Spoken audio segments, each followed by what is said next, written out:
बहन व रिश्ते नातों आदि के स्वार्थ में कभी भी कमजोर नहीं पड़ने दूंगी। वैसे भी मेरे भाई बहन व अन्य रिश्ते नाते आदि मेरे लिए केवल बहुजन समाज का ही एक अंग है, उसके सिवाय कुछ भी नहीं है। इसके अलावा पार्टी व मूवमेंट के हित में बहुजन समाज के जो भी लोग अपनी पूरी ईमानदारी व निष्ठा से कार्य करते हैं तो उन्हें पार्टी में जरूर आगे बढ़ने का मौका दिया जाएगा और इस मामले में मेरे रिश्ते नाते आदि भी आड़े नहीं आएंगे। यहाँ मैं सावधानी के तौर पर यह भी बताना चाहूंगी कि पिछले कुछ वर्षों से सत्ता व विपक्ष में बैठी सभी जातिवादी सांप्रदायिक व पूंजीवादी पार्टियां बीएसपी के विरुद्ध अंदर अंदर आपस में मिलकर बहुजन समाज की एकमात्र हितैषी पार्टी बीएसपी को किस्म किस्म के हथकंडों के जरिए इससे कमजोर करने की पूरी कोशिश अभी तक भी उनके गले के नीचे से कतई भी नहीं उतर पा रहा है।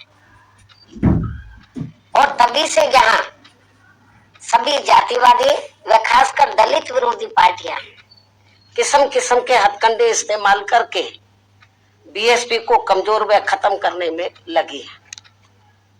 इसी प्रकार बाबा साहब डॉक्टर भीमराव अंबेडकर के जीते जी भी इन्हीं जातिवादी पार्टियों ने इनके कारवां को किस्म किस्म के हथकंडे इस्तेमाल करके उसे कमजोर व खत्म करने का पूरा प्रयास किया था, जिसे बाबा साहब ने व बाद में मान्यवर श्री काशीराम जी ने भी इनके मंसूबों को पूरा नहीं होने दिया है। और अब मैं भी अपने बहुजन समाज के बलबूते पर इनके इस मंसूबे को किसी भी कीमत पर पूरा नहीं होने दूंगी। ये मेरा पार्टी के लोगों को वायदा है, जिसके लिए मुझे अपने बहुजन समाज का हर स्तर पर साथ मिलना भी बहुत जरूरी है। और अच्छी बात यह है कि बहुजन समाज पूरे तन मन धन के साथ अब मेरे साथ खड़ा है, अभी भी खड़ा है। इतना ही नहीं बल्कि दलित व अन्य उपेक्षित वर्गों के लोगों को ये मालूम है कि ये लोग यूपी में बीएसपी की पूर्ण बहुमत की सरकार बनने से पहले यहाँ जातिवादी उच्च वर्गों के लोगों के सामने, यानी कि जो बहुजन समाज के लोग हैं, खास तौर से दलित वर्ग के लोग, यहाँ जातिवादी उच्च वर्गों के लोगों के सामने ना तो चारपाई पर बैठ सकते थे और ना ही उनकी बराबर की कुर्सी पर भी बैठने की हिम्मत जुटा सकते थे। लेकिन सन 2007 में बीएसपी की अकेले पूर्ण बहुमत की सरकार बनने के बाद से ये सब अब काफी कुछ बदल गया है। अब ये लोग उनके बराबर में चारपाई व कुर्सी आदि पर भी पूरे सम्मान के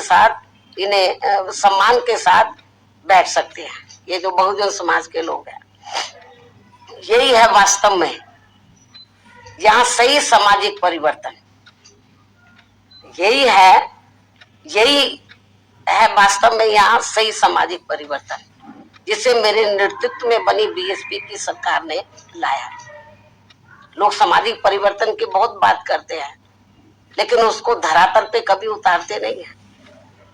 लेकिन मेरे नेतृत्व में सन 2007 में जब अकेले पूर्ण बहुमत की सरकार बनी तो इसे मैंने धरातल पे उतारा है, जिससे यहाँ यूपी में हमारे संतों, गुरुओं व महापुरुषों का काफी हद तक सपना साकार हुआ है, जिसकी वास्तव में पूरी देन मान्यवर श्री काशीराम जी की है। और ये सब यहाँ समाज में परिवर्तन लाने के मामले में इतिहास के पन्नों में जरूर लिखा जाएगा। इसके साथ ही बीएसपी की सरकार ने ही यहाँ यूपी में इन वर्गों के लोगों को, यानी कि बहुजन समाज के लोगों को काफी हद तक अपने पैरों पर खड़ा किया है। अपने संतों, गुरुओं व महापुरुषों को भी विभिन्न स्तर पर पूरा आदर सम्मान दिया गया है, जिसे लोग कभी भी नहीं भुला पाएंगे। लेकिन ये सब यहाँ सभी जातिवादी पार्टियों के गले के नीचे से अभी तक भी नहीं उतर पा रहा है। इसलिए अब वे इन वर्गों में से स्वार्थी किस्म के लोगों को आगे करके उनके जरिए विभिन्न नाम पर अनेकों छोटे छोटे संगठन व पार्टियां आदि बनवा के बीएसपी की इस ताकत को बांटकर इसे कमजोर करने में लगे, जिनसे बहुजन समाज के लोग जरूर सचेत रहे। यही समय की मांग है और यही पार्टी व मूवमेंट के हित में इनका सही कदम भी होगा यदि हमारे लोग सचेत रहते हैं।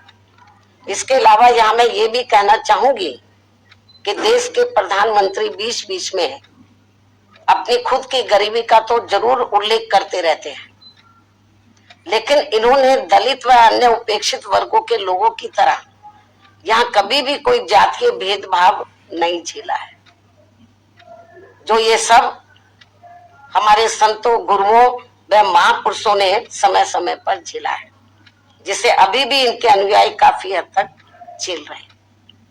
इसलिए पार्टी के मिशनरी व परिपक्व लोगों से आज मेरी ये भी पुरजोर अपील है कि वे ये सभी जरूरी बातें अपने बच्चों व खासकर युवा पीढ़ी को जरूर हमेशा बताते रहें, जिनको तैयार करने की भी वास्तव में सही जिम्मेवारी इन्हीं लोगों की है।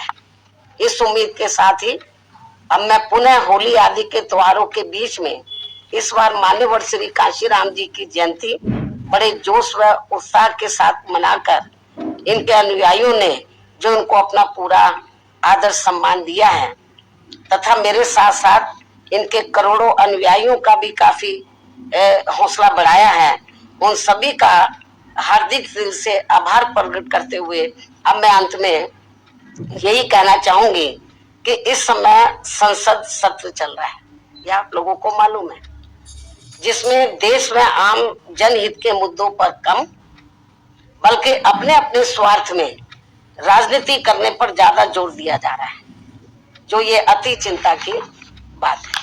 साथ ही पिछले कुछ समय से वक्फ बोर्ड पर भी सत्ता व विपक्ष द्वारा जो राजनीति की जा रही है, तो ये भी अति चिंता की बात है।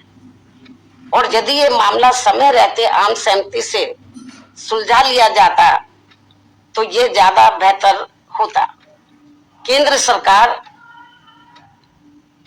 सरकार इस मामले में जरूर पुनर्विचार करे, सोच विचार करे, ये भी हमारी पार्टी के केंद्र सरकार से पुरजोर अपील है। इस उम्मीद के साथ ही अब मैं अपनी बात यहीं समाप्त करती हूँ। धन्यवाद। जय भीम व जय भारत।